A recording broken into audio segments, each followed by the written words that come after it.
Hey Justin, can you just comment on the test that St. George's offered today, and just your thoughts on just the difficulty of it overall? Yeah, I think it's very old school in that way, in the sense of it's not like you don't step up on a hole and feel like anything's tricked up or you're not going to know what you're going to get. I mean, some of the fairways are very generous and some of them are tight, but they have a lot of undulation to make them sometimes shrink, and the greens are extremely severe. So, I mean, as many wedges and short irons as I had in today, I would normally be very pissed off, to be honest, with the one under. And I mean, not that I'm pleased by any means, but I'm definitely, put myself in a decent position. Do you find yourself at times being a little bit defensive on these greens if you do go past the hole? You definitely can. It puts a premium on ball striking and controlling your distance and controlling where you are. I mean, this place is very similar to how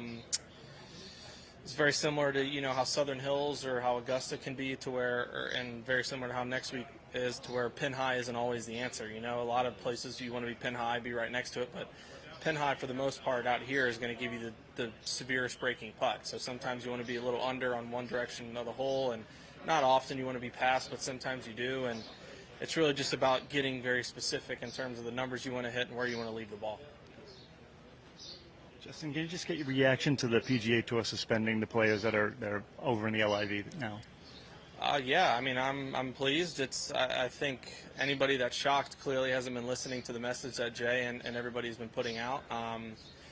They took that risk going into it, whether they thought it was a risk or not. And like I've said the whole time, I have great belief and great confidence in the PGA Tour and where we're going and where we're continuing to grow to. And those guys just aren't going to be a part of it.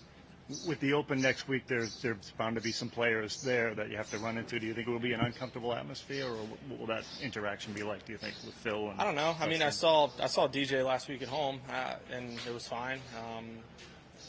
I mean, I would say a lot of guys, myself included, aren't necessarily at a U.S. Open to socialize, so it's not like I'm there to, have a conversation and catch up, but I'm sure it'll be awkward. I know when I saw DJ last week, I had no idea what to say, if it was like a congrats or a bye or what it was, but it is what it is. I think we're all grown-ups and we understand that, there's going to be some guys that you can kind of make some jokes to and some guys you probably need to leave it alone, but at the end of the day, we're all there trying to win a major. Thank you. What's your level of concern that there'll be others to follow to the Saudi League? I mean, you don't know. They're obviously throwing so much money at people that it's very hard to turn down. I mean, I don't care what you say in terms of, that people play for different reasons. It doesn't matter who you are, what it is. Everything has a number.